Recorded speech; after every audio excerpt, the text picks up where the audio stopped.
Good evening Harshvardhan. एक second है बेटा।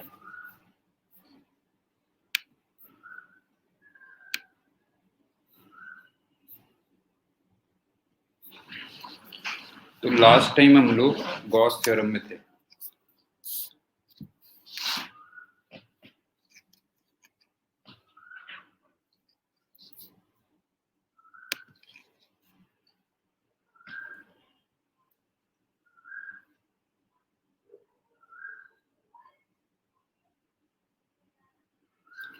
और हमने क्या डिस्कस किया था सुनो। गॉस थ्योरम पढ़ने से पहले हम लोग इलेक्ट्रिक फ्लक्स पढ़ेंगे और उसको फाई से डिनोट करेंगे। दूसरी बात, वो एक स्केलर क्वांटिटी है और उसकी यूनिट न्यूटन पर कूलॉम मीटर स्क्वायर है या फिर वोल्ट मीटर है, ये बताया था। और एक चीज मैंने ये बताई थी, गुड इवनिंग कार्तिक, एक चीज मैंने ये बताई थी कि इलेक्ट्रिक फ्लक्स किसी सरफेस से कैलकुलेट किया जाता है और उसके लिए इलेक्ट्रिक लाइंस ऑफ फोर्सेस का आइडिया होना चाहिए। और उसका मतलब ये है कि लाइंस मतलब electric flux is a measure of penetration of electric lines from that surface. ये मैंने बताया था कि अगर बिल्कुल सामने से क्रॉस कर रही है, बिल्कुल परपेंडिकुलर डायरेक्शन में क्रॉस कर रही है, तो फ्लक्स मैक्सिमम होगा, और अगर बिल्कुल टच करती हुई जा रही है तो फ्लक्स जीरो होगा। यहाँ पे मैंने छोड़ा था, अगर तुम्हें याद हो। अब आज के उसमें हम सबसे पहले स्टार्ट करते हैं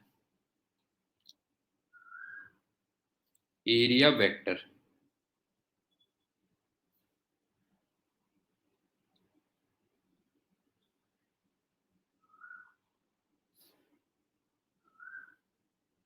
एस क्लास 11th में जब हम लोग वेक्टर्स पढ़ रहे होते हैं तो उसमें ये डिस्कस करते हैं कि एरिया स्केलर की तरह बिहेव करता है और वेक्टर की तरह भी बिहेव करता है। 11th क्लास तक वो एक तरीके से स्केलर रहता है और यहाँ पे वो वेक्टर बन जाता है, ये कह लो आप। तो एरिया वेक्टर एस की बात कर रहे हैं। अब इसमें भी क्या होता है कि दो केसेस होते हैं।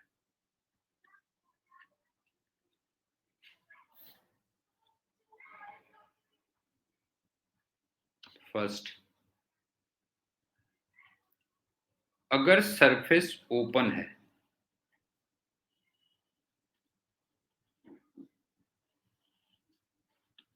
सपोज करो मान लो ये सरफेस है, ये ओपन है, तो फिर एरिया वेक्टर को इसके ना परपेंडिकुलर दिखाया जाता है, ये कह लो।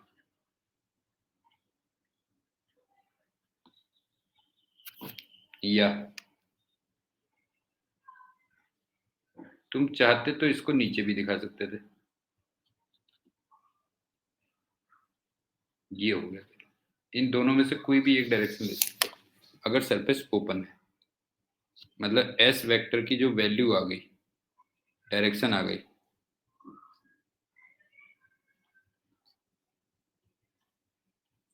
वो आ गई परपेंडिकुलर टू सरफेस।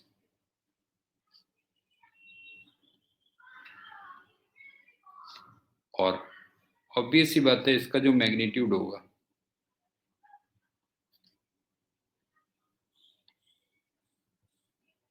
वो एरिया के इक्वल होगा। है ठीक है। या अब तुम एक चीज कह सकते हो कि जब जब दो डायरेक्शन हो सकती है, ऊपर भी हो सकती है नीचे भी हो सकती है, तो फिर इनमें से कोई कौन सी लें? नहीं है, दो डायरेक्शन पॉसिबल है ना। अगर देखोगे तो दो डायरेक्शन पॉसिबल है।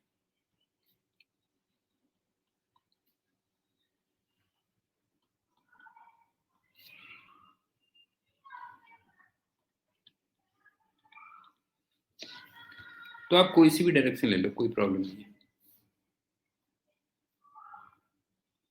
रुक जा बेटा, you can take either of the to.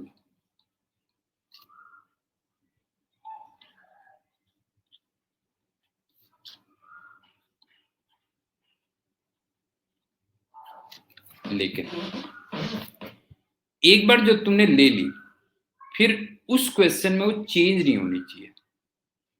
अब तुम कहोगे इसका क्या मतलब है, उस क्वेश्चन में चेंज नहीं होनी चाहिए। जैसे मान लो ये एरिया है, तुमने एरिया वेक्टर इधर को ले लिया मान लो, अब अगर सरफेस ये घूमती भी जाए तो ये भी ऐसे चेंज होती चली जाए, बस ऐसे घूमता चला जाए। आई थिंक समझ में आ गया होगा क्या कह रहा हूँ मैं। जो है एक बार आपने जो डायरेक्शन ले ली, फिर उस क्वेश्चन में वो चेंज नहीं होनी चाहिए, बस जो भी आपने ले ली। कि अगर आपका सरफेस रोटेट कर रहा है तो ऑब्वियस सी बात है उसका एरिया वेक्टर भी क्या होगा, रोटेट करता रहेगा। तो ये तो ओपन सरफेस की बात आ गई। अब चलते हैं क्लोज सरफेस की बात।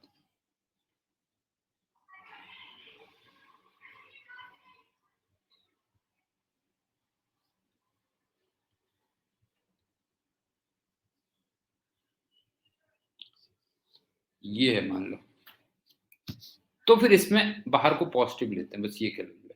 तो नॉर्मली हम क्या करते हैं, जैसे यहाँ पे एरिया वेक्टर दिखाना है, जो तू कह रहा था बेटा कार्तिक है, वो यहाँ को दिखाएंगे। यहाँ पे एरिया वेक्टर दिखाना है तो वो इधर को हो जाएगा। यहाँ पे एरिया वेक्टर दिखाना है तो वो इधर को हो जाएगा। यहाँ पे दिखाना है तो इधर को हो जाएगा। मेरे ख्याल से समझ में आ गया होगा। ये जैसे एरिया वेक्टर 1 हो गया, ये एरिया वेक्टर 2 हो गया, एंड सो ऑन। तो अगर सरफेस ओपन है तो सरफेस के परपेंडिकुलर दो डायरेक्शंस होंगी, तुम कोई सी भी ले लो। लेकिन एक बार जो तुमने ले ली, फिर वो उस क्वेश्चन में चेंज नहीं होनी चाहिए।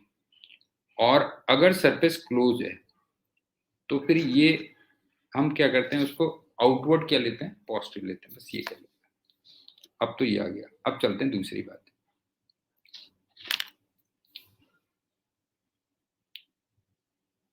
अब हम d5 पहले कैलकुलेट कर लेते हैं, क्या चीज होती है।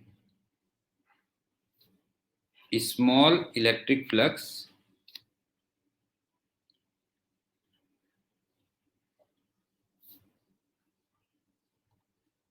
Through small area.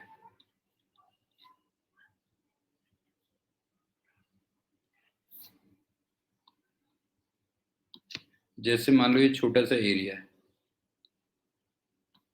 और ये ds वेक्टर हो जाएगा, और मान लो इस पॉइंट पे इलेक्ट्रिक फील्ड इधर को है और ये एंगल थीटा है मान लो। तो फिर इससे जो छोटा सा फ्लक्स पास होगा d5, वो E डॉट ds होता है बस। या कह लो E ds cos थीटा, ये होगी।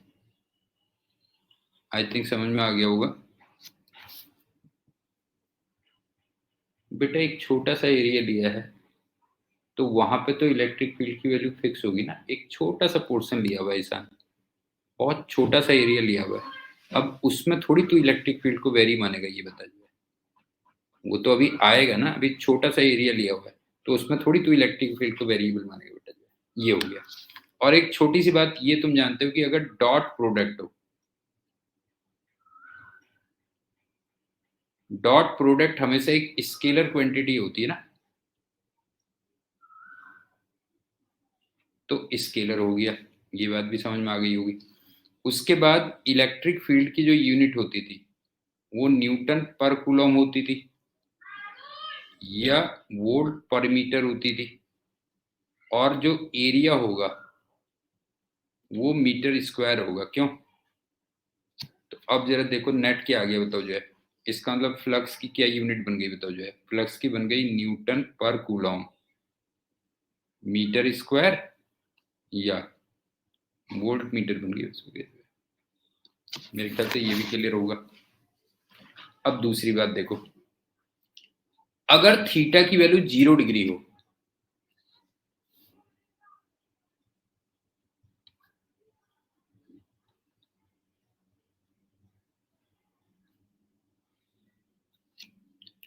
तो फिर तुम्हें लग रहा होगा ना कि d5 equal to E into D S वो मैक्सिमम होगा। क्यों लग रहा बताओ? d5 equal to E into D S क्या होगा, मैक्सिमम होगा। तो उस केस में d5 equal to E D S वो मैक्सिमम होगा। और जरा देखना, जब थीटा को मैं 0 डिग्री करूंगा तो इसका मतलब इलेक्ट्रिक फील्ड ऐसे नहीं बनेगा। देखो देखना जरा, ये इलेक्ट्रिक फील्ड ऐसे बनेगा या नहीं बनेगा, बताओ। क्यों कार्तिक है, ये बताइए, इलेक्ट्रिक फील्ड ऐसे बनेगा कि नहीं बनेगा, बता जो है। और इस पोजीशन में हम पहले ही कह चुके हैं कि फ्लक्स क्या होता है, इस कंडीशन में फ्लक्स क्या होता है, मैक्सिमम होता है, क्यों। हाँ, ये हो गया। और अगर थीटा की वैल्यू 90 डिग्री हो जाए, हाँ, अगर थीटा की वैल्यू 90 डिग्री हो जाए तो देखो डी फाई की वैल्यू 0 हो जाएगी।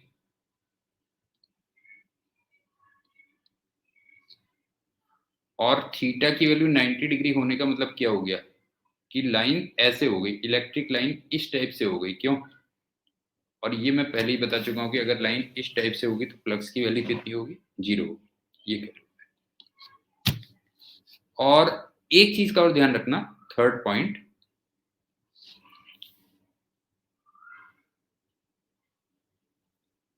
फ्लक्स में अगर प्लस या माइनस आ जाए तो उसके लिए फिर बहुत ज्यादा चिंता मत करना, डोंट वरी। ज्यादातर केसेस में 99% केसेस में हमें मैग्नीट्यूड ऑफ फ्लक्स से मतलब होता है, मैग्नीट्यूड ऑफ फ्लक्स।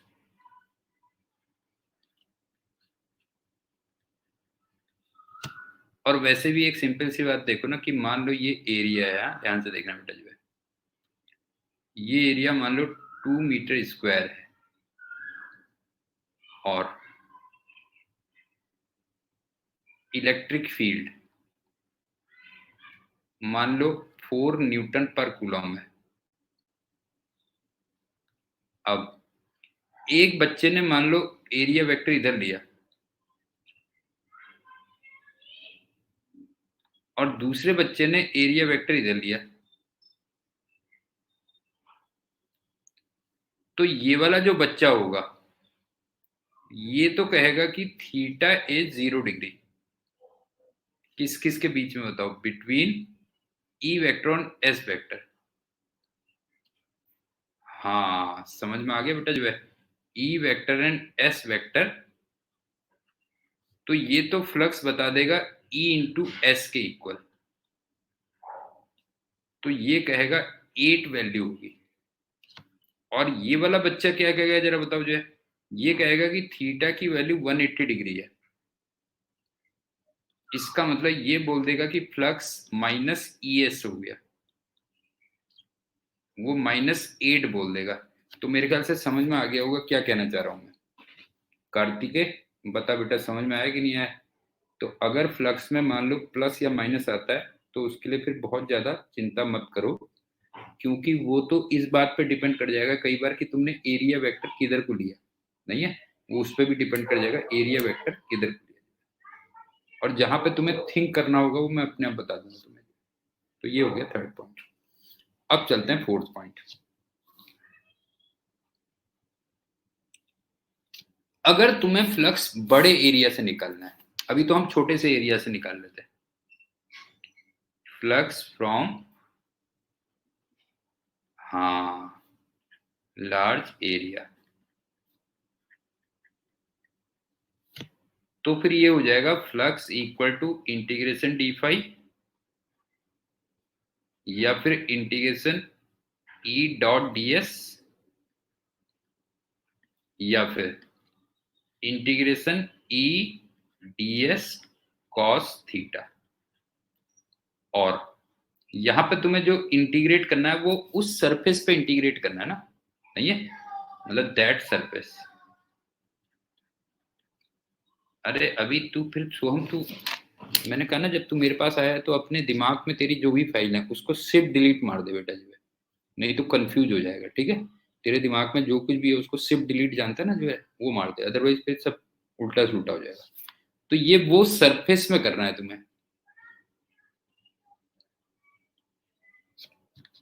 क्योंकि मैं थोड़ा ना बड़ा एक प्रॉपर ऑर्डर में चलने वाला आदमी हूँ सोहम। मैं फाइल्स को ऐसे नहीं रखता, इधर उधर नहीं रखता जो है ना, धीरे धीरे एक एक फाइल जो है जोड़ते जाए, बिल्कुल प्रॉपर ऑर्डर में होनी चाहिए फाइल आपकी। तो ये बताओ, ये उस सरफेस में होना चाहिए कि नहीं होना चाहिए? बता जो है उस सरफेस में होना चाहिए। तो कई बार इसको हम क्या करते हैं, सरफेस इंटीग्रल भी कहते हैं, also called surface integral, also called surface integral.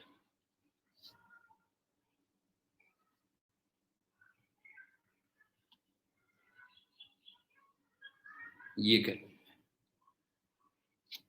I think समझ में आ गया होगा। ठीक, लेकिन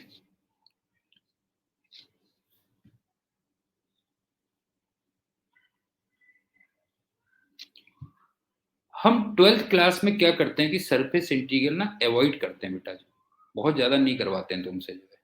तो मैं कुछ डायरेक्ट रिजल्ट दूंगा, बस उससे तुम्हारा काम चल जाएगा जो है। ठीक, इन क्लास 12th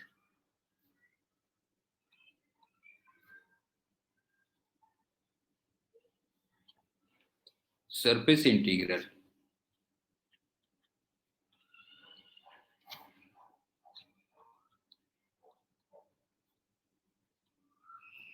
इसको अवॉइड करते हैं हम लोग।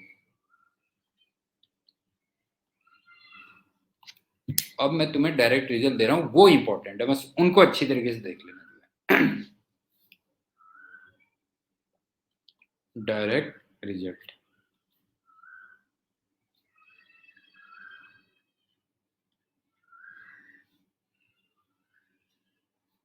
इनको बिल्कुल वो मत करना तुम, इग्नोर नहीं करना, ये वेरी इंपॉर्टेंट है। सबसे पहला, ई को मैं यूनिफॉर्म मान के चल रहा हूं, ज्यादातर तुम्हें मिलेगा भी वही। हाँ, और ई यूनिफॉर्म तुम जानते ही हो, इसका मतलब क्या होता है, पैरेलल एंड इक्विडिस्टेंट लाइंस। क्यों पैरेलल एंड इक्विडिस्टेंट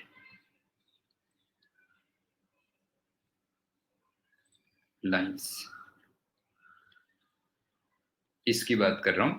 अब तुम खुद ही बताते हुए चलोगे, देखना। मान लो ये एक बड़ी सरफेस है और इसमें इलेक्ट्रिक लाइंस ऐसे हैं, मान लो, तो फिर फ्लक्स को ES लिख देना। कोई डाउट बताओ, इसमें कोई डाउट तो नहीं है? फ्लक्स को ES लिख देना, बस हो गया, ये हो गया। दूसरा सुनो, अगर मान लो बड़ी सरफेस भी है लेकिन लाइंस टेंजेंशियल हैं,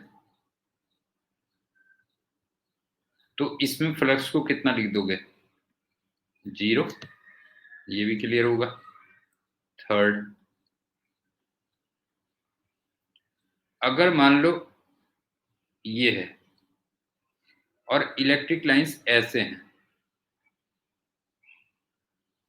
ये हैं और ये वाला एंगल थीटा है,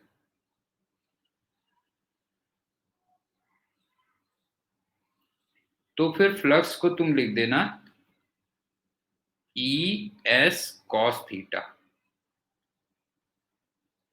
या फिर E.S। बताओ ये समझ में आया या नहीं आया बेटा, बताओ। इस केस में जो तुम फ्लक्स को लिखोगे वो क्या लिखोगे, होता जो है ES cos थीटा लिख दोगे, या फिर सीधे सीधे E.S लिख दोगे। और यहाँ पे जो S वेक्टर है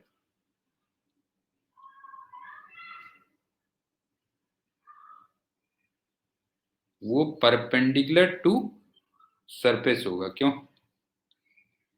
परपेंडिकुलर टू सरफेस? ये होगा। फोर्थ,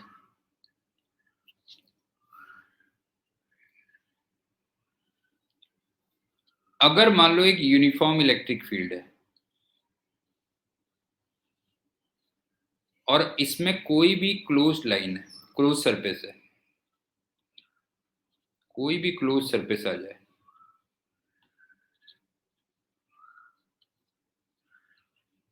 तो इससे जो नेट फ्लक्स होगा वो फिर 0 आएगा। ये ध्यान रखना बेटा, नेट फ्लक्स की बात कर रहा हूँ, वो फिर 0 आएगा उसमें। हाँ बता रहा हूँ, अब क्यों देख, जैसे तेरे को कुछ ऐसा नहीं लग रहा, कुछ फ्लक्स यहां से एंटर कर रहा है, कुछ लाइंस यहां से एंटर कर रही हैं और वही लाइंस यहां से बाहर निकल जा रही हैं। तो अब बता, तेरे को कुछ अब फील हुआ या नहीं हुआ, बता। अब बता ईशान, समझ में आ रहा है कि नहीं आ रहा है? एक तरफ से लाइंस एंटर कर रही हैं और दूसरी तरफ से वही लाइंस क्या हो रही है, एक तरीके से बाहर निकल जा रही हैं। तो नेट फ्लक्स क्या होगा बता जो है? नेट फ्लक्स जीरो आएगा, बस हो गया, ये कह रही है।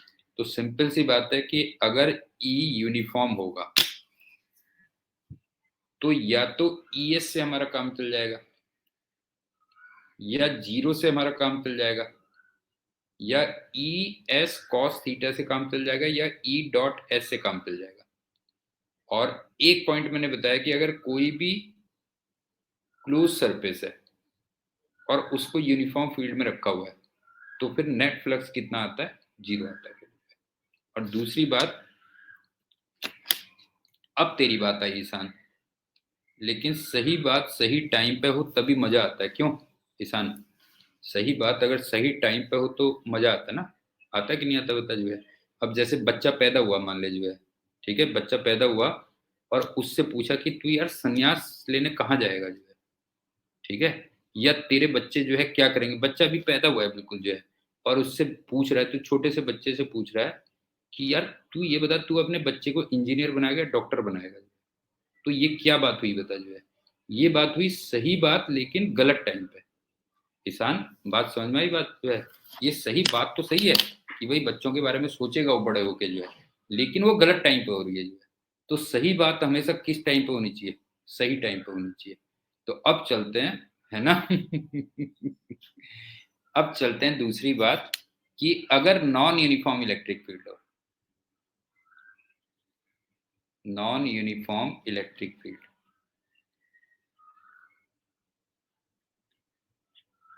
तो ऑब्वियस सी बात है फिर फ्लक्स इंटीग्रेशन से निकलेगा, क्यों? फ्लक्स एक प्रॉपर इंटीग्रेशन से निकलेगा, प्रॉपर इंटीग्रेशन से, क्यों?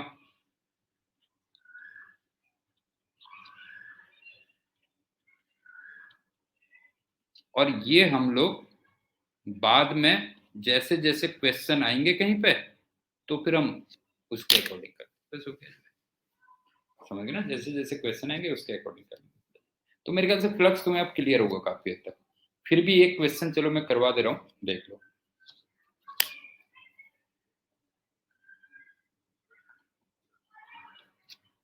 लेकिन जो अगले महीने का टेस्ट होगा वो बड़ा टेस्ट होगा और उसमें पूरा इलेक्ट्रोस्टैटिक्स पूरा आएगा, ध्यान रखना बेटा।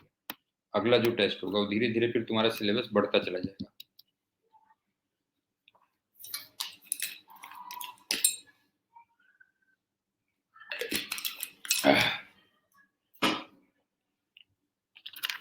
तुम्हें एक इलेक्ट्रिक फील्ड दिया हुआ है, 2i cap -4j cap +6k cap Newton पर कूलॉम। अच्छा पहले ये बताओ कि ये फील्ड यूनिफॉर्म है या नॉन यूनिफॉर्म है, पहले बताओ बेटा।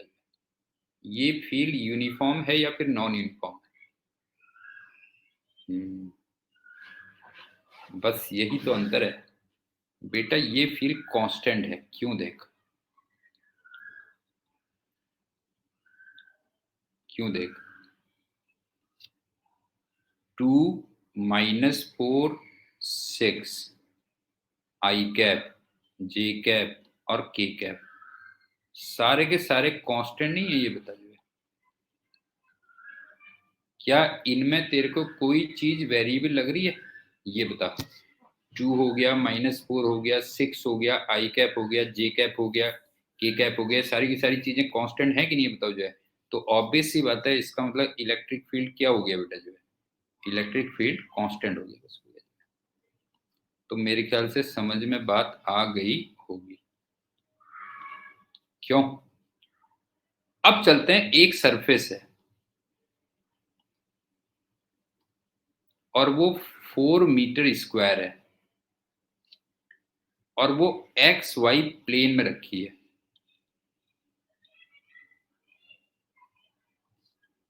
तो तुम्हें इस सरफेस से फ्लक्स निकालना है कितना होगा।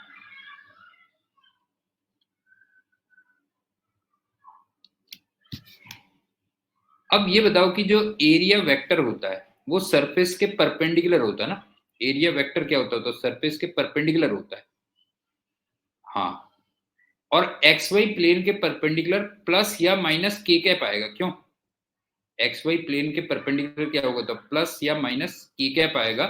तो ये बताओ कि मैं एरिया वेक्टर कितना लिख सकता हूँ, बताओ। एरिया वेक्टर में लिख सकता हूं प्लस या माइनस 4 के कैप लिख लो। नहीं है, प्लस या माइनस 4 के कैप लिख लो। और उसके बाद तुम फ्लक्स तो जानते ही हो, flux equal to E dot S कर लोगे। क्यों? ये होगा। अब डॉट प्रोडक्ट तो मेरे ख्याल से तुम निकाल ही लोगे, निकालना चाहिए तुम्हें जो है। तो केवल के कैप वाले मल्टीप्लाई होंगे ना, बाकी तो जीरो आ जाएंगे ना, ये वाले मल्टीप्लाई होंगे बेटा। क्यों? तो इसका मतलब प्लस या माइनस 24 कह लो। क्यों? प्लस या माइनस 24 कह लो। लेकिन मैंने तुमसे कहा तुम सिर्फ प्लस 24 भी कहोगे तो भी चलेगा। अगर तुम प्लस 24 भी कहोगे तो भी ओके है, कोई प्रॉब्लम नहीं। सो हम बता, इसमें कोई डाउट तो नहीं है बेटा? बता जो ये हो गया क्या? तो ये इससे कंफ्यूज मत होना, ये जो इलेक्ट्रिक फील्ड मैंने दिया हुआ है ये कांस्टेंट है। अब हम चलते हैं गॉस थ्योरम में।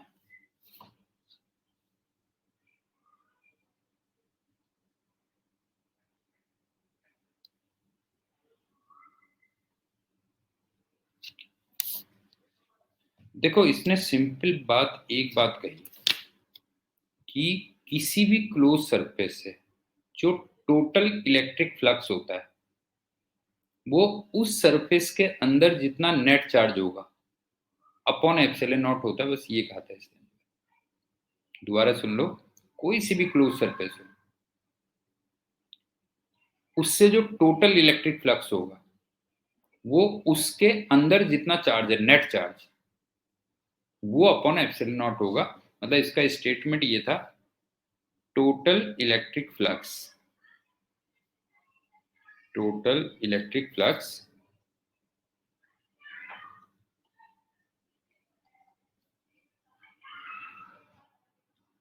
From any close surface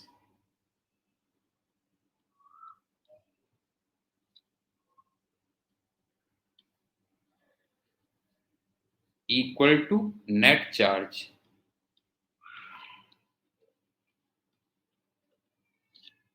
inside that surface upon epsilon naught। ये कह रहे हैं। लेकिन इसको थोड़ा वर्ड्स भी दे देते, नहीं वर्ड्स तो दे दिए, इसको मैथमेटिकल एक्सप्रेशन भी दे देते, नहीं इस थ्योरम को थोड़ा मैथमेटिकल एक्सप्रेशन भी दे देते हैं। तो इसको मैं ऐसे लिख रहा हूं, देखो,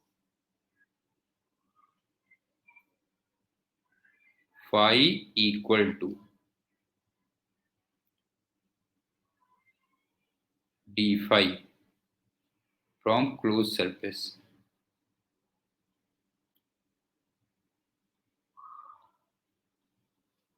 equal to integration E dot D S from close surface.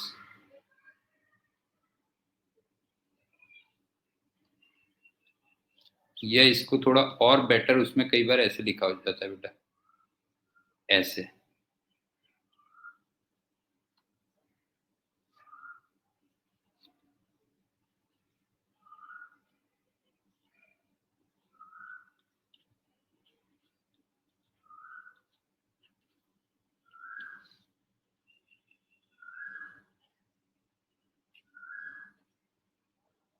ऐसे लिखा जाता है इसको।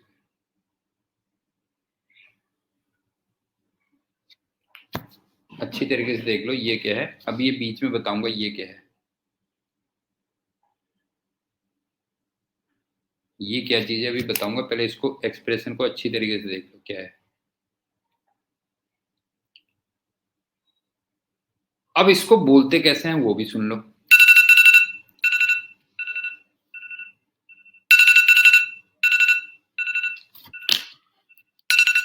पूछो बेटा, अभी सब आएगा, तू चिंता मत कर ईशान। मैं किस खेत की मूली हुई बता जो है, तू ये बता कि मैं किस खेत की मूली हूँ, बता। हाँ, सही कहा तुमने जो है, मैं फिजिक्स के खेत की मूली हूँ। तो सब चीज अभी आएगी, लेकिन पैदा हुए बच्चे से ये नहीं पूछेंगे अभी कि तेरा बच्चा आगे चल के डॉक्टर बनेगा या इंजीनियर बनेगा। जब उसकी शादी हो जाएगी, फिर बच्चे होंगे, फिर वो जब पहुंचेंगे 8th 9th 10th में या 6th 7th में, तब उससे पूछा जाएगा कि अब बता बेटा जो है तेरे बच्चे क्या बनेंगे जो है। समझ में आई बात कार्तिक? और कुछ पूछना है तो बता कार्तिक, और कुछ पूछना है तो बता बेटा जो है, बता, कुछ पूछना है तो। आज मेरा उज्जवल जोशी रिकॉर्डिंग देखेगा। अब सुन, इसको बोलते कैसे हैं, ध्यान से देखना। मैं यार अभी दिल्ली में ना एक वो है, वेबसाइट वाली वीडियोज में प्लेबैक स्पीड का ऑप्शन नहीं मिल रहा। बेटा एक काम करना, तू उसमें वो डाल देना, उनसे कॉल कर लेना, क्योंकि मेरे को केवल पढ़ाने का बस मैं फीचर सीखता हूँ कार्तिक है। तेरे पास जो नंबर है ना, एक बार उनसे पूछ लेना बेटा जो है, उनसे पूछ लेना, क्योंकि मैं केवल पढ़ाने का वो करता हूँ। किसान, मैं दिल्ली में रहता हूँ बेटा जो है, द्वारका पड़ती है एक जगह, दिल्ली में द्वारका जगह पड़ती है, तो वहां रहता हूँ बेटा जो है। अब चलते हैं तीसरी बात। तू कहाँ से है वैसे बाई द वे ईशान, तू कहाँ से है? चल, बढ़िया। अब चलते हैं तीसरी बात, सुनो। हाँ, इसको क्या कहेंगे देख, surface integral of electric field over a close surface कहते हैं इसको। कई बार ये बोलते हैं, देख लो इसको बोलने का तरीका क्या है बेटा जो है, surface integral of electric field over a closed surface equal to Q in upon epsilon naught होगा, बस हो गया। ये हो गया surface integral, surface integral of electric field over a closed surface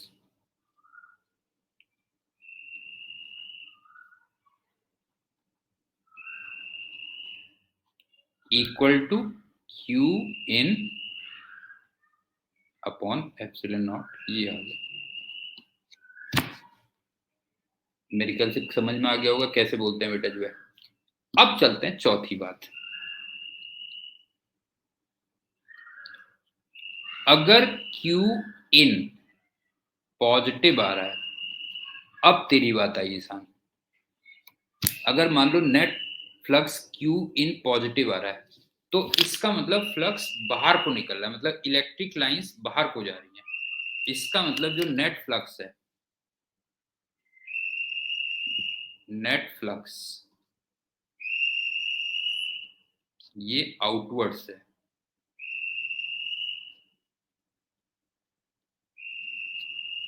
और अगर क्यू इन नेगेटिव है,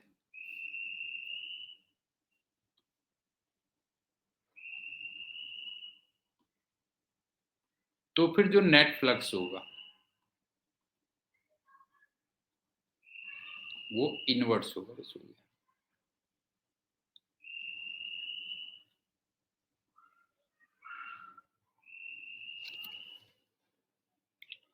एक बार रिपीट कर रहा हूं, गॉस थ्योरम का स्टेटमेंट क्या है, किसी भी क्लोज सरफेस से जो टोटल जो फ्लक्स पास होगा वो Q net upon epsilon naught होगा। और मैंने तुमसे कहा कि अगर क्यू नेट प्लस में आता है, इसका मतलब फ्लक्स बाहर को जा रहा है, मतलब इलेक्ट्रिक लाइंस बाहर को जा रही है एक तरीके से। और अगर क्यू नेट नेगेटिव आता है, तो फ्लक्स अंदर को आ रहा है, इसका मतलब इलेक्ट्रिक लाइंस क्या हो रही है, अंदर को आ रही है, ये कह लो। और उसको लिखने का तरीका मैंने बता दिया क्या था। Surface integral of electric field over a close surface equal to Q net upon epsilon naught, ये कहते हैं। हाँ वहीं से तो आ रहा है, वहीं से आ रहा है बेटा, जो है वहीं से आ रहा है। ठीक, अब यहाँ पे एक बहुत ही कंसेप्चुअल क्वेश्चन है जो तुमसे पूछा जाता है कई बार। कंसेप्चुअल पॉइंट क्या है वो सुनो।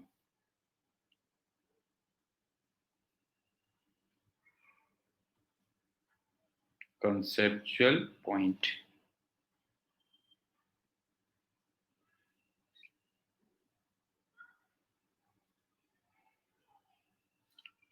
जैसे मान लो ये क्लोज सरफेस है, इसमें 3 चार्जेज हैं अंदर, Q1 Q2 Q3, और ये इधर कहीं Q4 Q5 है।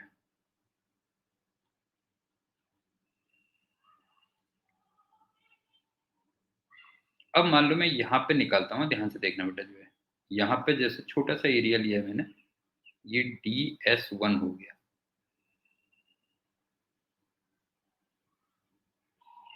और यहाँ पे एक इलेक्ट्रिक फील्ड मान लो इधर को आ रहा है, सपोज करो ये E1 आ रहा है यहाँ पे।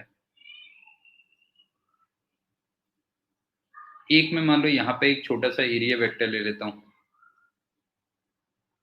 DS2, और मान लो यहाँ पे इलेक्ट्रिक फील्ड E2 आता है मान लो। इसका मतलब इतने से जो छोटा सा फ्लक्स पास हुआ D51, वो E1 DS1 हुआ डॉट, और यहां से जो आया वो E2 DS2 हुआ,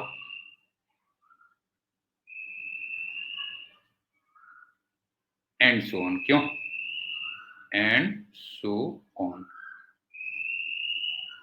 और उसके बाद जो यहां से फिर टोटल फ्लक्स आएगा वो फिर एक तरीके से summation of E dot DS हो जाएगा, या समेशन ऑफ D5 हो जाएगा, या इंटीग्रेशन ऑफ D5 कह लो, या Qin अपॉन एप्सिलॉन नॉट हो जाएगा, या Q1 plus Q2 plus Q3 upon epsilon not आएगा। यहां तक बताओ किसी को कोई प्रॉब्लम है तो तब बताओ। कंसेप्चुअल पॉइंट तो बाद में आएगा, पहले ये बताओ यहां तक समझ में आया या नहीं आया बेटा, बताओ। जो कंसेप्चुअल पॉइंट इसके बाद होगा, जो है ना। ऐसे ही तो हम करते कि नहीं करते बताओ। अगर मेरे को टोटल फ्लक्स निकालना होता तो मैं ऐसे ही कुछ करता, नहीं होता जो है इस टाइप से कुछ करता के लिए। अब कंसेप्चुअल पॉइंट क्या है, देखो मजे की बात कि ये जो हमने E1 निकाला, ये हमने E2 निकाला, इसमें तो सारे चार्जेस का कंट्रीब्यूशन आएगा बेटा। ये आउट इनवर्ड हो आउटवर्ड हो, ये सब की वजह से होगा, ध्यान रखना। मतलब ये जो E1 आ रहा है या E2 आ रहा है या E3 आ रहा है, ये एक तरीके से E due to Q1 plus E due to Q2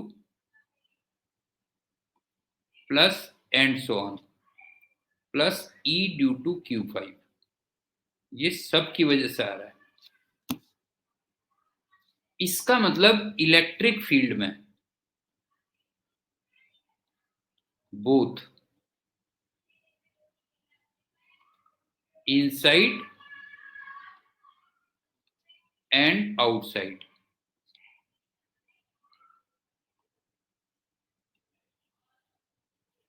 charges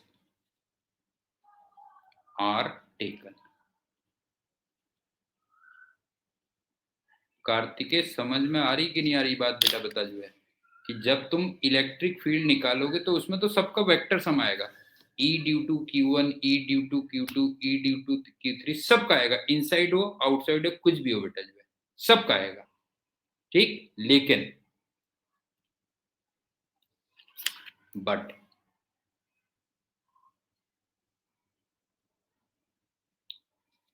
जब आप E.ds निकालोगे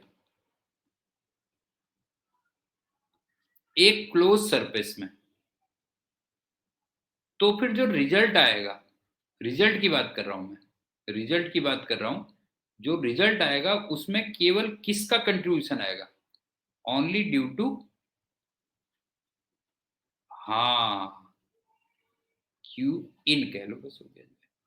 ये है कंसेप्चुअल पॉइंट, ये है कि अगर तुम्हें इलेक्ट्रिक फील्ड निकालना है सरफेस के किसी पॉइंट पे, इलेक्ट्रिक फील्ड निकालना है E1, E2, E3 कहीं भी निकालना है बेटा जो है, तो उसमें सारे चार्जेस का कंट्रीब्यूशन आएगा। लेकिन जब उस इलेक्ट्रिक फील्ड का फ्लक्स निकालोगे किसी क्लोज सरफेस से, समझ गए ना, उस इलेक्ट्रिक फील्ड का फ्लक्स किसी क्लोज सरफेस से निकालोगे, तो उसका जो रिजल्ट आता है बेटा जो है वो केवल किसकी वजह से आता है बताओ जो है, वो केवल क्यू इन की वजह से आता है। अब ऐसा क्यों होता है, ईशान के मन में आ रहा होगा, क्योंकि ये लुधियाना से है ना बेटा जो है, लुधियाना से है, लुधियाना में लोग सोचते बहुत हैं जो है ना, तो ईशान के मन में हो रहा होगा कि ऐसा क्यों होगा जो है। तो इसको तुम वेबसाइट में देखना, फ्रिंज टॉपिक्स जब मैंने पढ़ा लिखा है, तो फ्रिंज टॉपिक्स में उसका प्रूफ लास्ट में लिखा है बेटा, गॉस थ्योरम का प्रूफ मैं लास्ट में फ्रिंज टॉपिक में पढ़ाऊंगा, तो जब मैं प्रूफ कराऊंगा तो तुम्हें उसमें अपने आप समझ में आ जाएगा, ये कह लो। अब सुनो,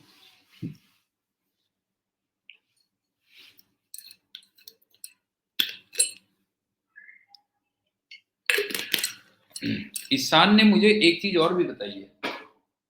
हाँ, चंडीगढ़ में 5 साल रहा हूँ, तू कौन से सेक्टर में रहता है ये बता जो है। मैं 33 सेक्टर में रहता था चंडीगढ़ में, है ना, चंडीगढ़ में रहता था 33 सेक्टर में। तू कौन से सेक्टर में रहता था ये बता बेटा जो है। तो अब सुनो बेटा जो है कि ईशान ने मुझे ये भी बताया कि मैं फिजिक्स के खेत की मूली हूं, तो मैं तुम्हें सरफेस इंटीग्रल से बचाऊंगा बेटा जो है, समझ गए ना, सरफेस इंटीग्रल से बचाऊंगा, तो मैं तुम्हें एक simplified version of Gauss theorem दे दे रहा हूं, बस ये कह लो तुम्हें। हाँ, तो मैं तुम्हें जो दे रहा हूं वो दे रहा हूं simplified version, simplified version of Gauss theorem. आगे से मैं इसको SVOGT कह दूंगा।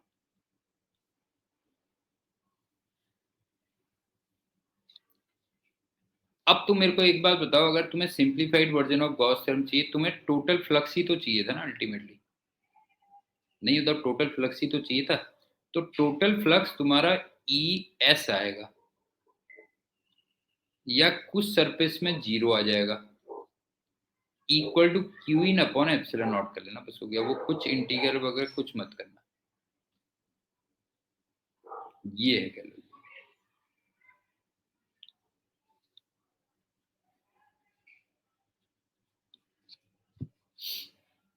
टोटल फ्लक्स ही तो फाइंड करना था ना तुम्हें जो है, नहीं होता जो है, टोटल फ्लक्स ही फाइंड करना था, तो उसको ES या फिर कुछ सरफेस में ES आ जाएगा, कुछ में जीरो आ जाएगा, उसको Q in upon epsilon naught कर लेना। अब तुम कहोगे ES कब करोगे,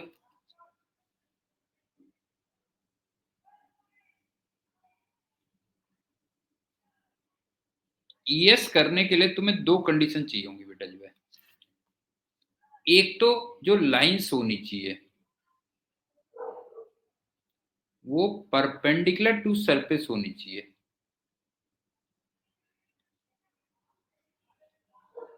एट एवरी पॉइंट,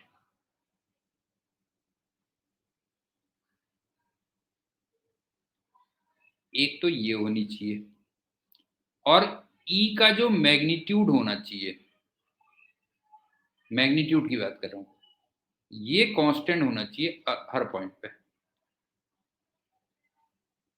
ये बताओ, ये लग रहा है या नहीं लग रहा है? तुम्हें फील आ रहा है कि नहीं आ रहा? बताओ, फ्लक्स की वैल्यू ई एस कब होगी बताओ? इसके लिए दो कंडीशन होनी चाहिए।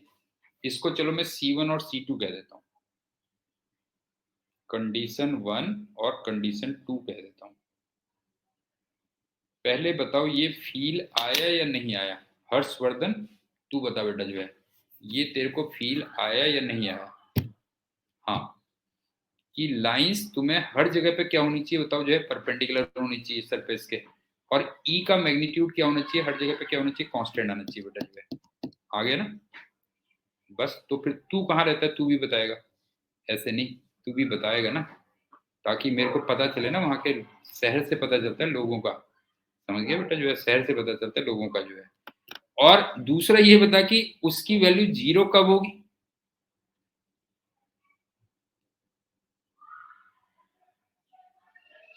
अच्छा, तो मैं तो अभी देख महाराष्ट्र से भी होके आ गया हूँ। देख, सब जगह मैं घूमता रहता हूँ बेटा, इसलिए देश देश में, पता है, देश में जगह जगह घूमता रहता हूँ। उसने चंडीगढ़ कहा तो मैं चंडीगढ़ भी था।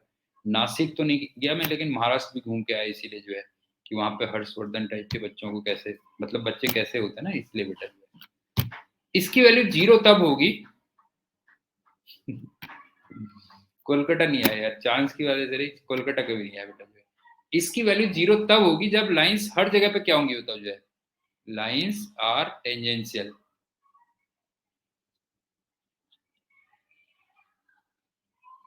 हाँ, लाइंस टेंजेंशियल के लिए बस, अब वो 90 वगैरह किया जाए, टेंजेंशियल एट एवरी पॉइंट। क्यों? ये हो गया, बस हो गया।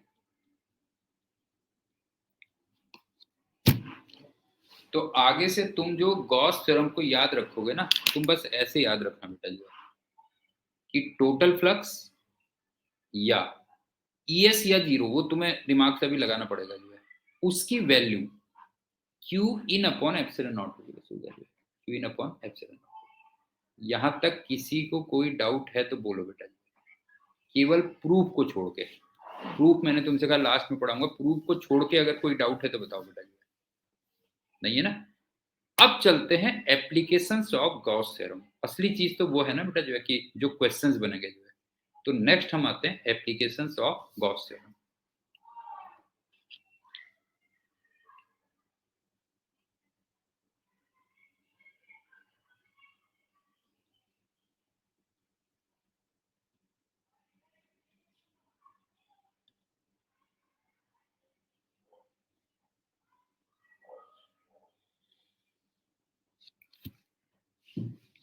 इसके ना मेनली दो एप्लीकेशन होंगे।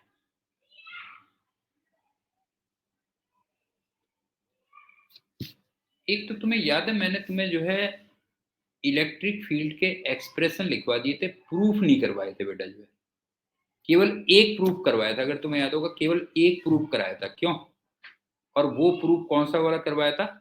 यूनिफॉर्मली चार्ज रिंग के एक्सिस में, वो प्रूफ करवाया था। तो एक एप्लीकेशन तो ये हो गया, proof of expressions of electric field.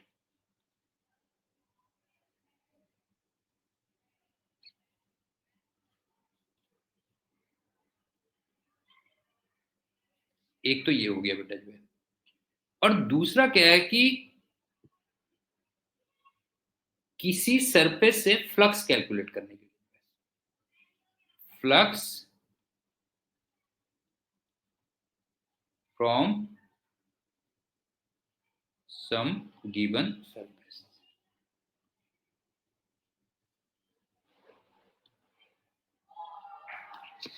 समझ में आया ना? गॉस थ्योरम का एप्लीकेशन हम नॉर्मली दो तरीके से करेंगे। एक तो ई के एक्सप्रेशंस को प्रूव करने में, और दूसरा मैंने कहा कि कोई गिवन सरफेस होगी तो उससे फ्लक्स कैलकुलेट करने में। सबसे पहले हम इसको निपटा लेते हैं।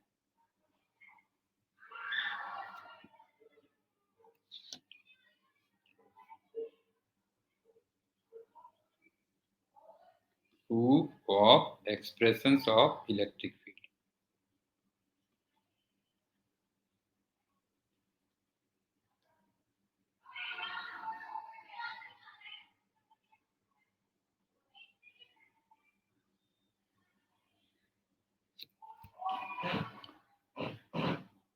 क्या करने हैं तुम्हें ध्यान से देखना बेटा जो है, late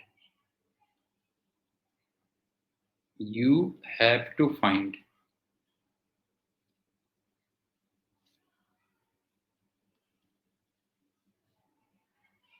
electric field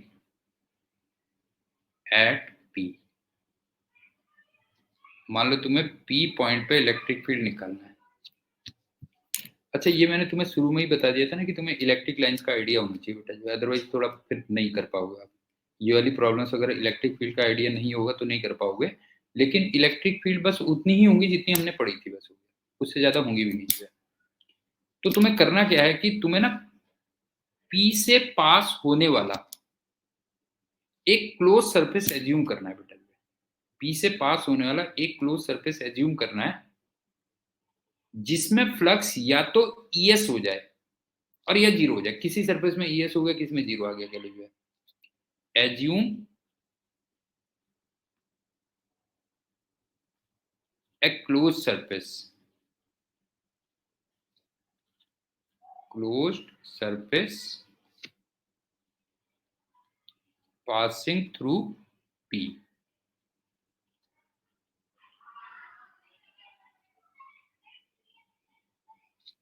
in which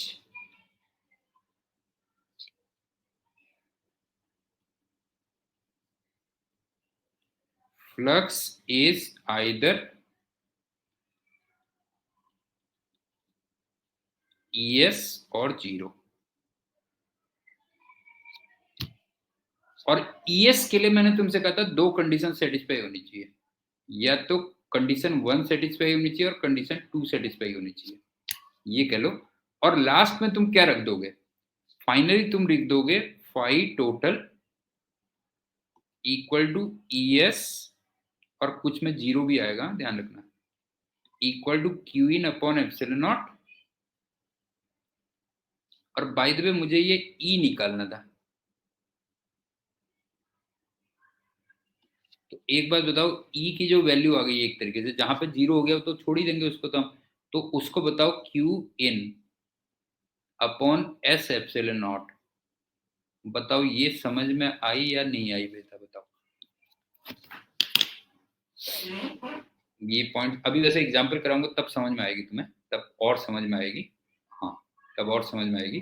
तो सुनो मैं क्या कह रहा हूं, अगर तुम्हें P पॉइंट पे गॉस थ्योरम की हेल्प से इलेक्ट्रिक फील्ड फाइंड करना है, तो फिर तुम्हें क्या करना है कि P से पास होने वाला एक क्लोज सरफेस एज्यूम करना है, बस क्लोज सरफेस एज्यूम करना है जिसमें से फ्लक्स, टोटल जो फ्लक्स है वो ES या जीरो हो जाए, जो अभी मैंने बताया था तुम्हें जो है। और ES कब होगा, जब दो कंडीशन सेटिस्फाई होंगी, और उसको तुम लास्ट में Q in upon epsilon naught कर देना, तो वहां से E पता चल गया बस। अब जब मैं एग्जांपल कराऊंगा तो तुम्हें अपने आप पता चल जाएगा क्या करने जा रहा हूं। सुनो,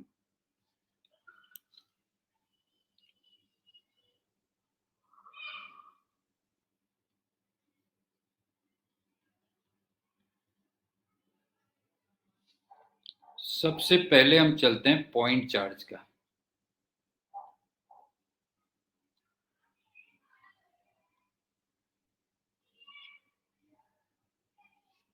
ये Q है और यहां से R डिस्टेंस पे मुझे निकालना है E कितना होगा।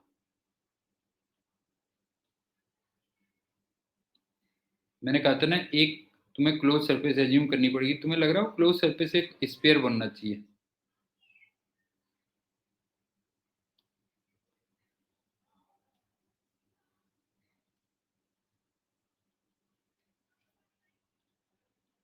that closed surface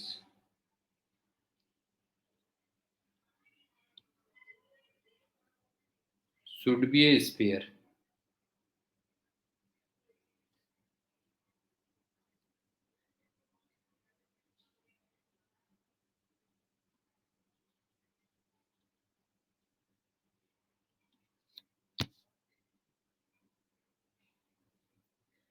रिंग एक सरफेस है क्या, ये बता दिया बेटा जो है।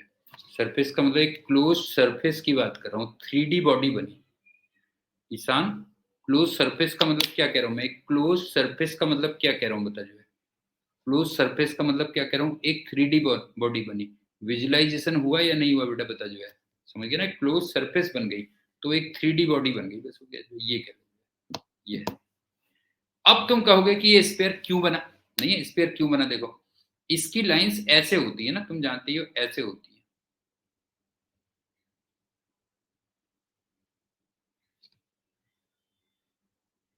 अब ये बताओ ये पॉइंट इक्वल डिस्टेंस पे है, तो इसका मतलब मैग्नीट्यूड तो हर जगह पे इक्वल होगा। फील आ रहा होगा मेरे ख्याल से, क्यों?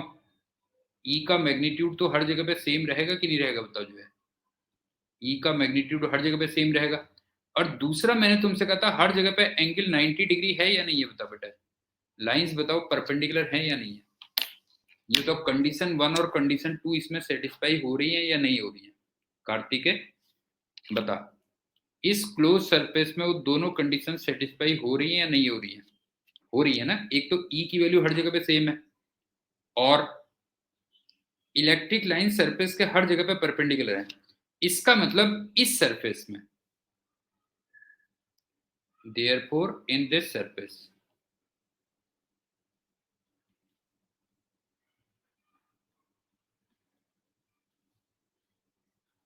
टोटल जो फ्लक्स होगा वो ES होगा, और वो Q in upon epsilon naught होगा।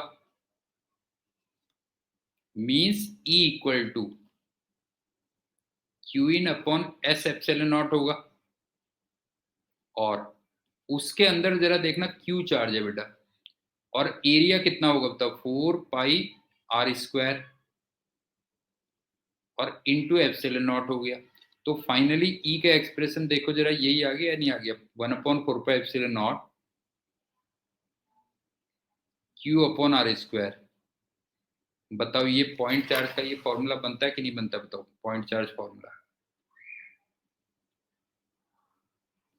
ये हो गया, बस हो गया।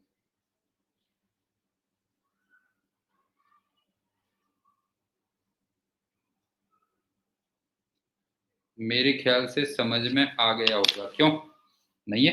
मेरे ख्याल से पॉइंट समझ में आ गया होगा, क्या करना है तुम्हें। ये हो गया। अब चलते हैं दूसरा पॉइंट, सॉलिड स्फीयर।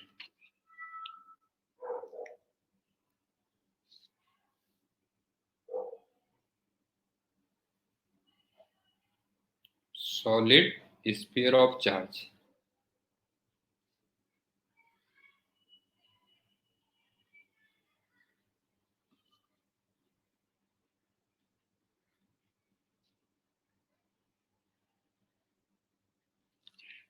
इसमें भी दो फॉर्मूले अलग अलग ड्राइव कर लेता हूँ, आउटसाइड और इनसाइड दोनों का फॉर्मूला ड्राइव कर लेता हूँ। पहले चलते हैं आउटसाइड का।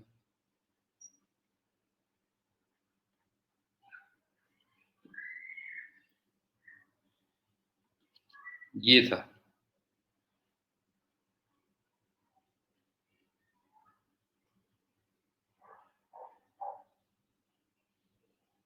चार्ज Q, रेडियस R, और मुझे यहां से R डिस्टेंस पे निकालना था। तो अभी भी तुम्हें वही लग रहा होगा एक क्लोज सरफेस स्फीयर ही आएगी, क्यों?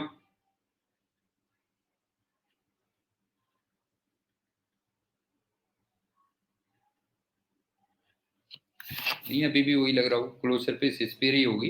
मतलब जो प्रूफ हमने पॉइंट चार्ज का किया है, क्यों वही आ जाएगा। तो इसका मतलब ये आ गया E की value Q/Q in upon S epsilon not होगी, और सेम रिजल्ट आ जाएगा, क्यों?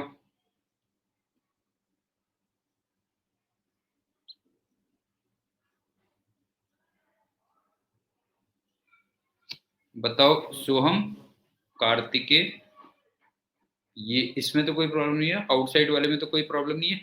ये बताओ आउटसाइड तो बिल्कुल वैसी होगी ना जैसे पॉइंट चार्ज का हो गया, बिल्कुल वैसी होगा, क्यों? इसमें तो कुछ होगा नहीं। अब चलते हैं इनसाइड वाले फॉर्मूले।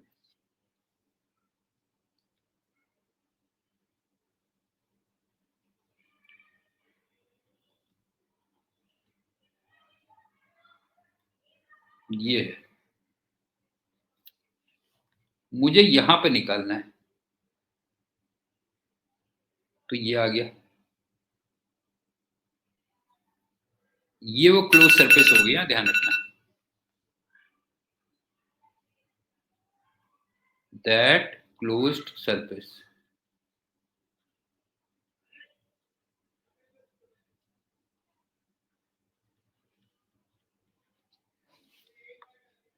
अब इसमें भी तुम्हें वही लग रहा होगा कि लाइंस तो वैसे ही आएंगी, इसमें भी तुम्हें कोई बहुत ज्यादा प्रॉब्लम नहीं लग रही होगी, क्यों?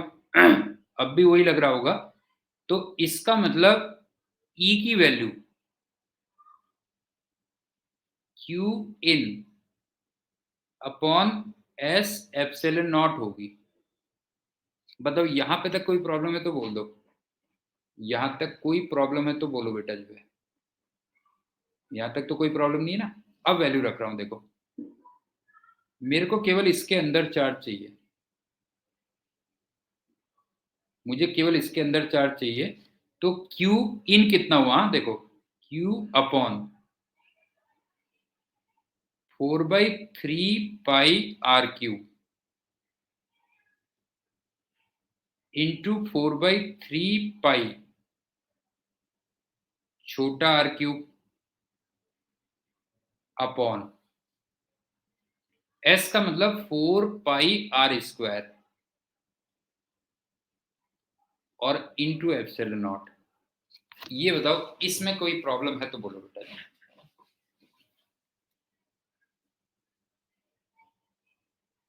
Q इन निकालने के लिए मैंने यूनिटरी मेथड लगाई है,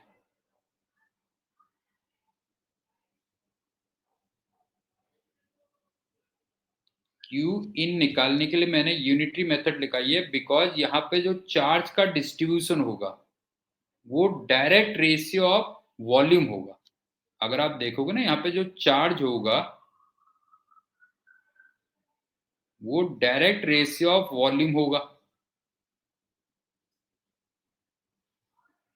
और तुम्हें मैंने कभी किसी लेक्चर में ये बताया है कि अगर किसी में डायरेक्ट प्रोपोर्शनल हो, नहीं है डायरेक्ट प्रोपोर्शनल हो, तो फिर हम उसमें यूनिटरी मेथड लगा देते हैं कि 4/3 πr³ में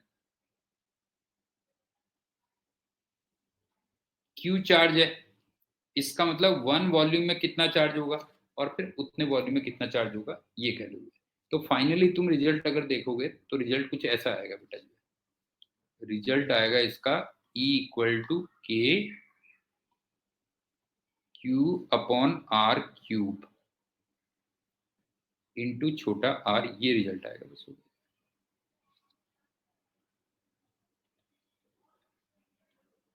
और रिजल्ट में तुम्हें पहले दे ही चुका हूं, यहाँ पे जो K है वो 1/4πε0 होगा।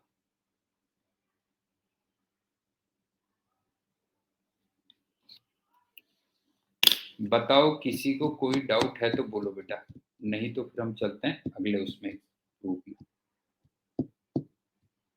कोई डाउट है तो बोलो। ये हो गया ना।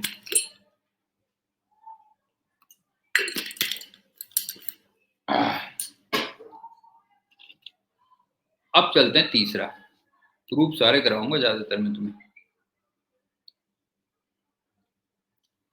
Hollow sphere.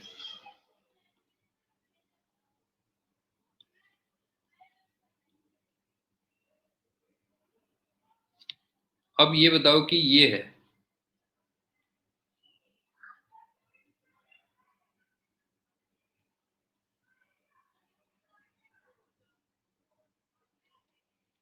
अगर मैं इनसाइड वाले फॉर्मूले में ड्राइव करूं, ये वाला लूं, तो ये बताओ इसके अंदर जो Q इन होगा वो 0 होगा। क्यों हर्षवर्धन? Q इन 0 होगा, इसका मतलब फिर इलेक्ट्रिक फील्ड भी कितना हो जाएगा, 0 हो जाएगा। और आउटसाइड पॉइंट के लिए, हाँ आउटसाइड पॉइंट के लिए वही फॉर्मूला चलेगा जो पॉइंट चार्ज का चलता है, बिल्कुल वही मेथड चलेगी। क्यों? पॉइंट चार्ज का जो भी हम पढ़ते हैं वही होगा बस, ये क्या। तो मेरे ख्याल से ये पॉइंट भी समझ में आ गया होगा, राइट। अब चलते हैं फोर्थ।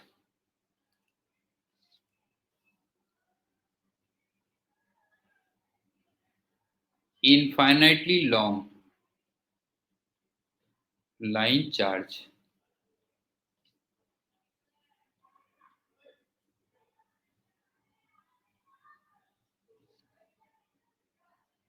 पहले सरफेस बना लेता हूँ तो ज्यादा बेटर रहेगा।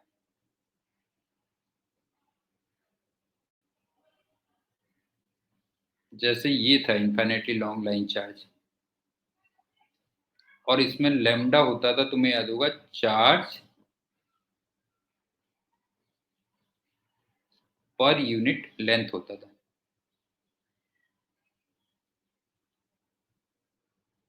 और यहां से आर डिस्टेंस पे मुझे इलेक्ट्रिक फील्ड निकालना था।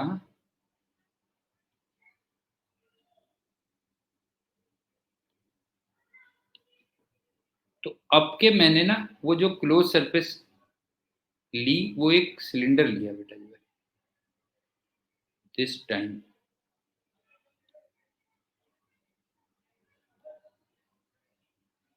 We took a closed cylinder.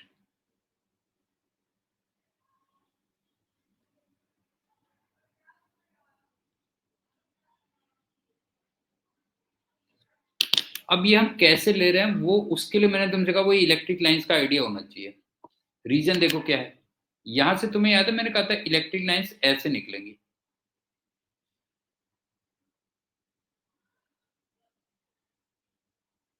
तो अब मुझे ये बताओ कि ये वाली सरफेस और ये वाली सरफेस में फ्लक्स जीरो होगा। पहले ये बताओ, ये विजुलाइज हो पा रहा है कि नहीं हो रहा, बताओ जो है। हाँ, इन दो सरफेस में फ्लक्स जीरो होगा। और क्यों जीरो होगा? क्योंकि जो लाइंस हैं वो टेंजेंशियल है। क्यों?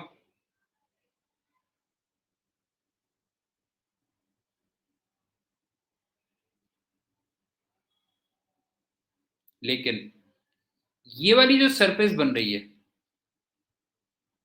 इसमें तुम्हें लग रहा है कि वो दोनों कंडीशन फुलफिल हो रही है? पहले ही बताओ, ये बताओ, ये वाली सरफेस में तुम्हें condition one and condition to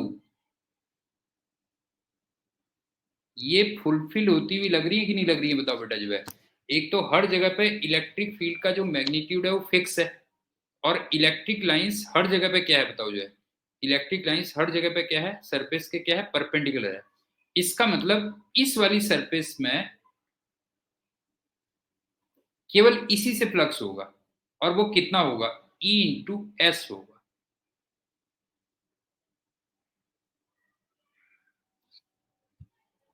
Harshvardhan बता बेटा, ये समझ में आया कि नहीं आया? टॉप की और बॉटम की जो सरफेस है उसमें तो फ्लक्स जीरो हो जाएगा, केवल वो साइड में जो है वो उससे फ्लक्स होगा, वो ई इंटू एस के इक्वल होगा। और वो इसलिए होगा बिकॉज उसमें दोनों की दोनों कंडीशंस क्या हो रही है, बताओ जाए। दोनों की दोनों कंडीशन सेटिस्फाई हो रही है। और मान लो इस सिलेंडर की लेंथ मैंने एल एज्यूम की थी,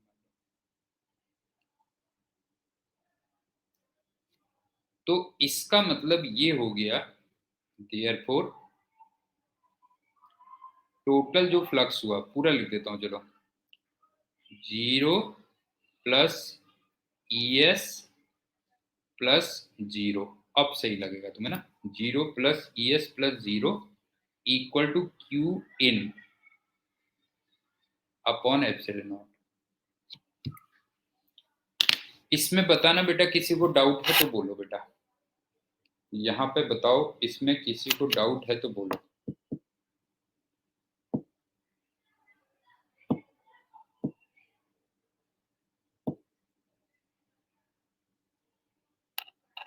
हर्षवर्धन बता बेटा, तुझको कोई डाउट है? ईशान, ईशान, हर्षवर्धन तेरे को बता, इसमें कोई डाउट है बेटा? ये बता जो है, इसमें कोई डाउट है तो बता, ये बता बेटा जो है। ये हो गया। अब यहाँ पे जो ई की वैल्यू आ गई, ये तो तुम्हें निकालनी है, ध्यान रखना। और एस जो आएगा वो आएगा 2 पाई आर एल, और इसके अंदर जो क्यू इन आएगा वो लैम्डा इंटू एल के इक्वल होगा, बस हो गया। नहीं तो per unit length lambda charge था, इसका मतलब एल लेंथ में कितना चार्ज रहा होगा तो जो है लैम्डा इंटू एल रहा होगा। और लास्ट में देखना एल और एल तो हो गए कैंसिल, क्यों एल और एल कैंसिल हो गए, तो ई का एक्सप्रेशन कितना आ गया बताओ जो है, ई का एक्सप्रेशन आ गया lambda upon 2 pi epsilon naught r आ गया, बस हो गया। ये हमने पहले प्रूव भी किया था, दिया था, हेंस प्रूव।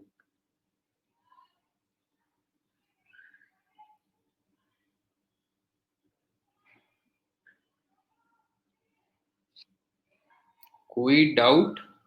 कार्तिकेय, सोहम, हर्षवर्धन, ईशान, बता बेटा कोई डाउट तो नहीं है? समझ में आ गया? ये हो गया बस। अब चलते हैं अगला proof.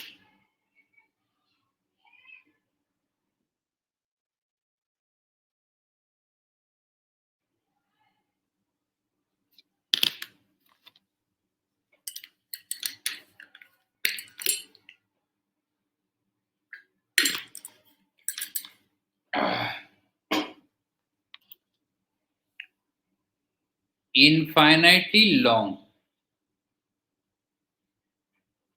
Thin sheet of charge,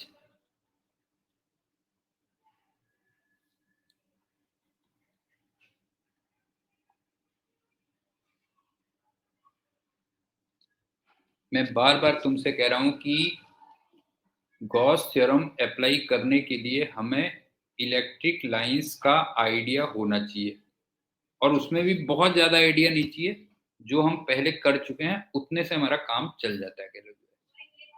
अब जैसे क्या है, देखो ये है सिग्मा था, इसमें तुम्हें याद है ऐसे लाइंस बनाई थी मैंने,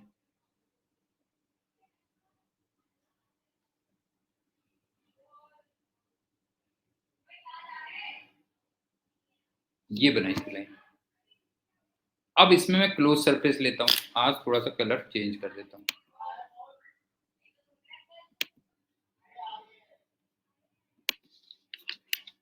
अब के मान लो मैं ये ले लेता हूं,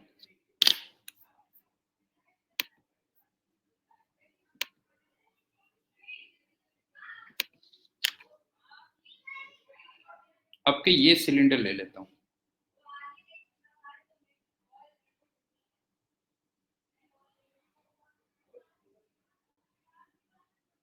ये एरिया एस है, हाँ ध्यान रखना, ये मेरा वो क्लोज सरफेस है।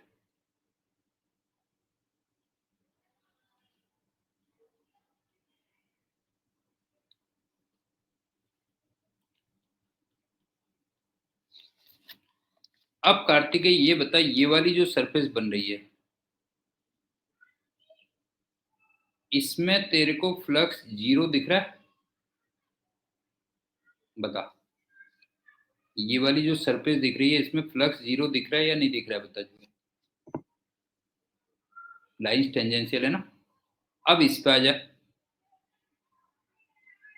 इस पे लाइंस ऐसे हैं, तो मेरे ख्याल से इस पे तेरे को फ्लक्स ईएस दिख रहा होगा, और इस पे भी लाइंस इधर को हैं, क्यों? इस पे भी लाइंस इधर को हैं, तो इस पे भी तुम्हें ईएस दिख रहा होगा, क्यों? समझ में आ रहा है बेटा? ये बनाया ना मैंने सरफेस, ये बनाई है देखो, ये है, ये हो गया और ये हो गया, इसमें ईएस, इसमें ईएस और इसमें जीरो। इसका मतलब टोटल फ्लक्स कितना हुआ?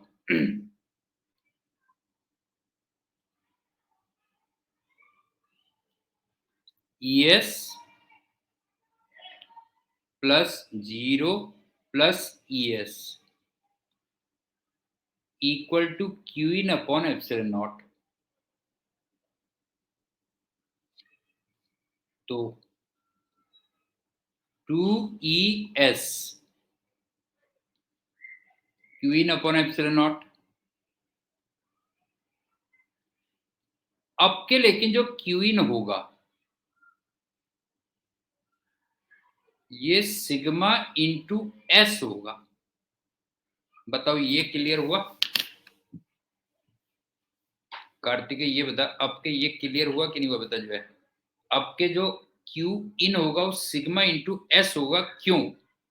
क्योंकि सिग्मा था चार्ज पर यूनिट एरिया, नहीं है चार्ज पर यूनिट एरिया, और उसके अंदर हमने एरिया कितना लिया है?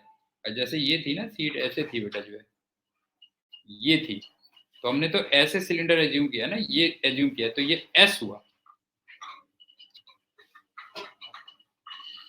बताओ बेटा, ये इसमें किसी को डाउट है तो बोलो, इसमें किसी को डाउट है तो बताओ बेटा जो है।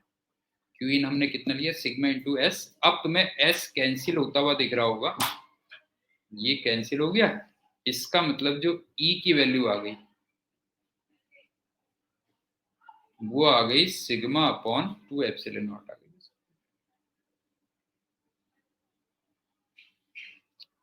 ये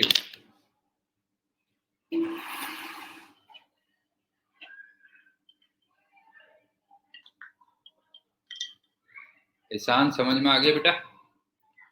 समझ में आ गई बात? अब एक लास्ट और रहता है, रूप 6,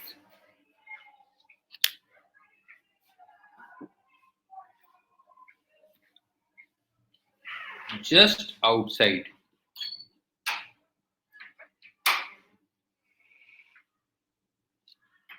the surface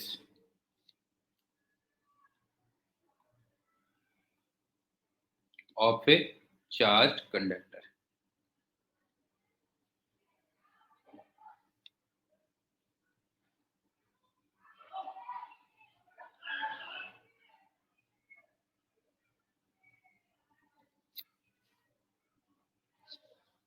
फॉर एग्जाम्पल ये चार्ज कंडक्टर है,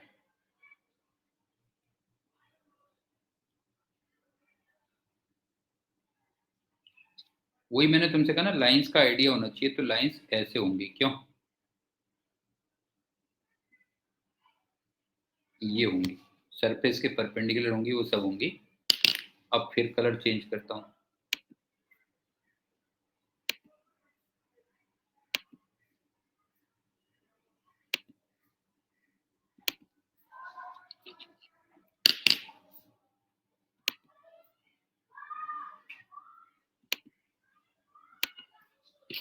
अब के मैं ये सरफेस ले लेता हूं,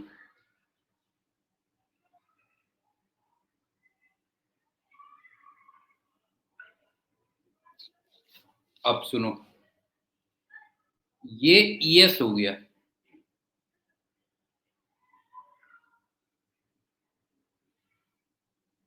ये 0 आ गया, और अब के यहां भी 0 होगा। और यहां पे 0 इसलिए होगा बिकॉज चार्ज कंडक्टर के अंदर जो इलेक्ट्रिक फील्ड होता है वो 0 होता है। तो जब इलेक्ट्रिक फील्ड ही नहीं है, नहीं है, बताओ, जब इलेक्ट्रिक फील्ड ही नहीं है तो फ्लक्स कहां से होगा? क्यों ईशान, समझ में आ रहा है बेटा क्या कह रहा हूं? मैंने यहां भी बिल्कुल उसी टाइप का सिलेंडर लिया है, यहां भी उसी टाइप का सिलेंडर लिया है, बस डिफरेंस ये हो गया है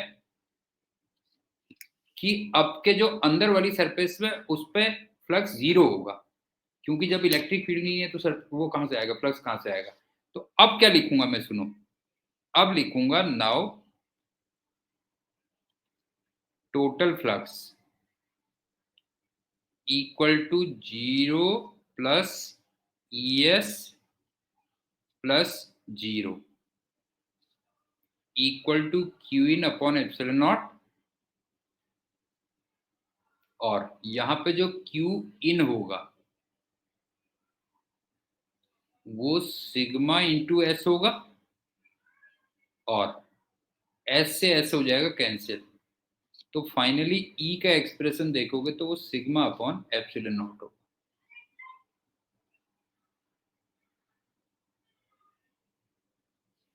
कोई भी डाउट है तो बता दो बेटा जो है कोई भी डाउट है तो बता दो।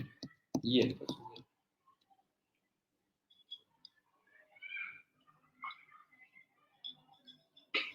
लास्ट में एक बार और बता दे रहा हूं क्या है।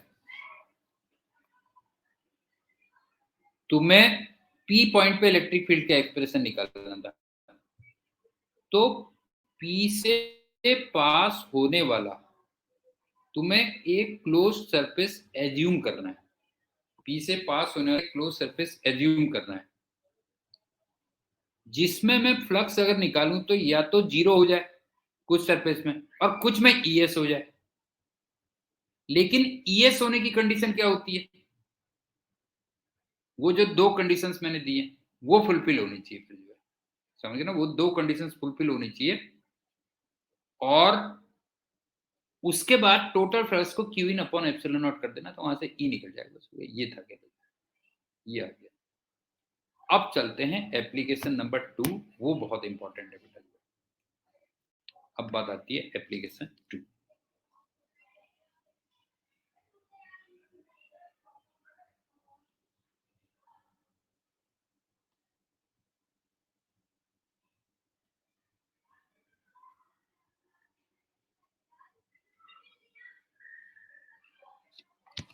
और ये मैंने तुमसे क्या बोला था बताओ, याद करो। एप्लीकेशन 2 क्या बताया था बेटा?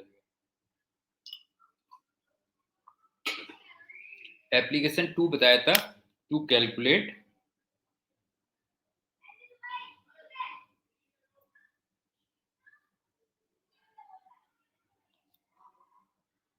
फ्लक्स ऑफ इलेक्ट्रिक फील्ड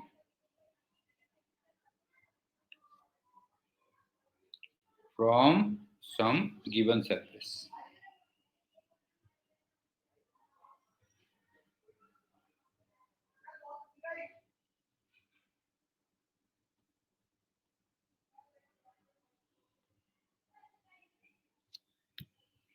अब देखो ना, इसमें इंटरेस्टिंग पॉइंट क्या है वो सुनो बेटा। पहले कलर चेंज करता हूं, तब आएगा इसमें मजा।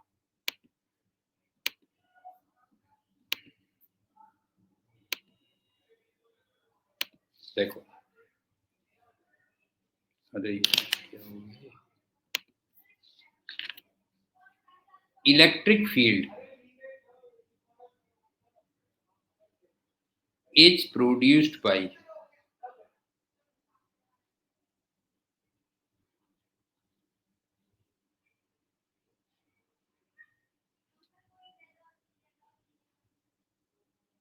charges or system of charges।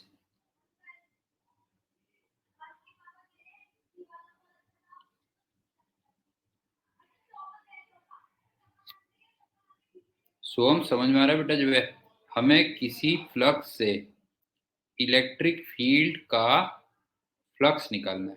ध्यान से देखना, हमें किसी सरफेस से, सॉरी, हमें किसी सरफेस से इलेक्ट्रिक फील्ड का फ्लक्स निकालना है। और इलेक्ट्रिक फील्ड किससे प्रोड्यूस होता है बताओ? चार्ज या सिस्टम ऑफ चार्जेस से प्रोड्यूस होता है। तो इसमें ना दो टाइप की प्रॉब्लम्स बनती है, ये मजे की बात है। Two types.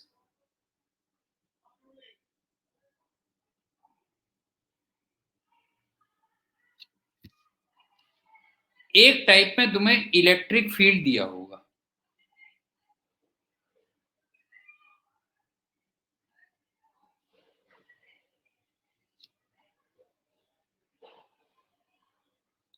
और दूसरे टाइप में तुम्हें वो सिस्टम ऑफ चार्जेस दिया होगा जिससे इलेक्ट्रिक फील्ड प्रोड्यूस हो रहा है।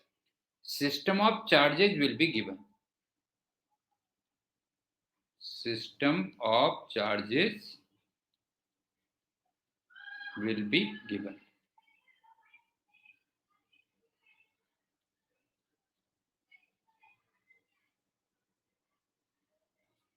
मेरे ख्याल से समझ में आ गया होगा क्या है। हमें किसी सरफेस से इलेक्ट्रिक फील्ड का फ्लक्स निकालना है, और इलेक्ट्रिक फील्ड चार्ज या सिस्टम ऑफ चार्जेस से प्रोड्यूस होता है। तो हमारे पास दो टाइप की प्रॉब्लम बनेगी, या तो इलेक्ट्रिक फील्ड दिया होगा बेटा जो है, और या फिर वो चार्ज या सिस्टम ऑफ चार्जेस दिए होंगे जिससे इलेक्ट्रिक फील्ड प्रोड्यूस हो रहा है। अब मैं दोनों को अलग अलग सेपरेट करके वो करता हूँ, हो गया कि अगर इलेक्ट्रिक फील्ड दिया हुआ है तब कैसे करोगे।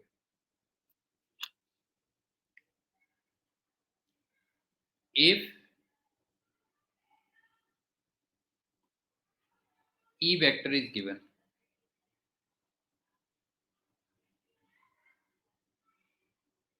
इसको हम ऑलरेडी कर चुके हैं, है ना, इसको मैं ऑलरेडी बता चुका हूँ। और वो क्या बता चुका हूँ, देखो कि अगर यूनिफॉर्म है, इफ ई यूनिफॉर्म,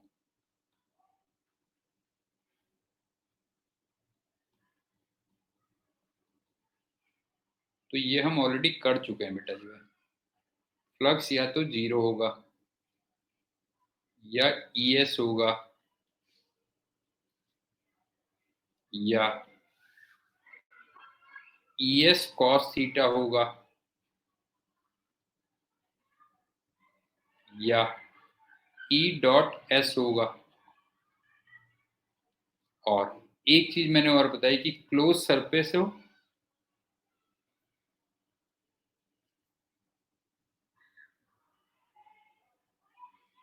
और E कांस्टेंट हो,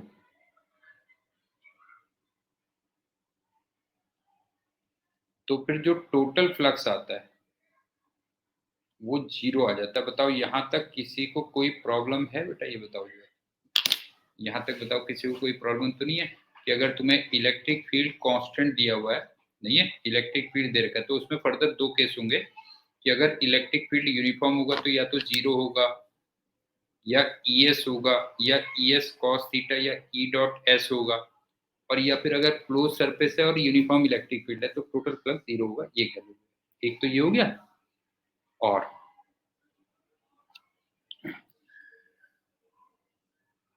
अगर E नॉन यूनिफॉर्म है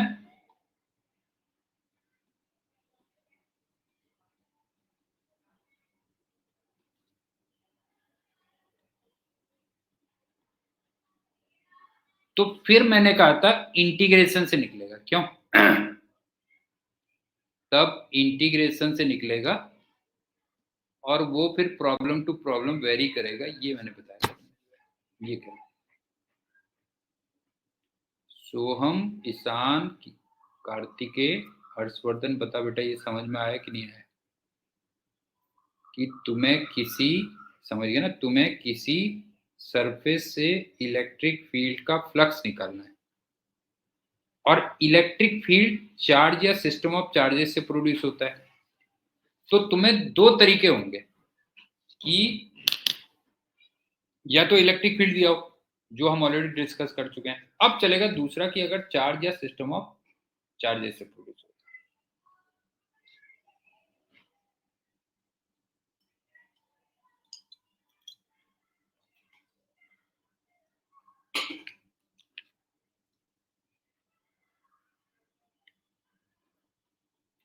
चार्ज और सिस्टम ऑफ चार्जेस,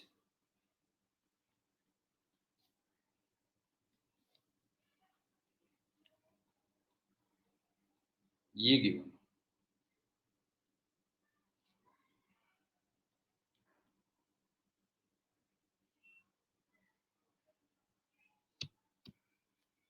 तो इसमें ना फर्दर दो केसेस होते हैं बेटा।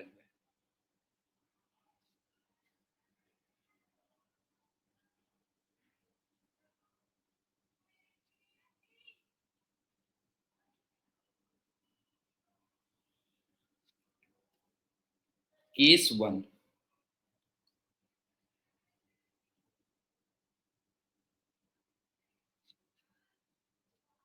सरफेस क्लोज हो,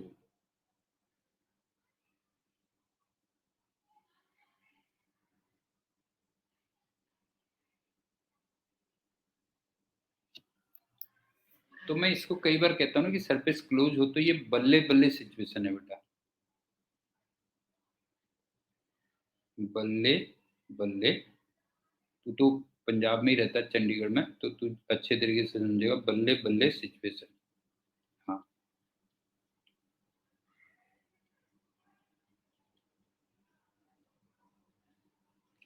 एक्चुअल में क्या होता है कि पूरे फिजिक्स में ना करीब करीब 5 या 10 बल्ले बल्ले सिचुएशन आती है बेटा जो है।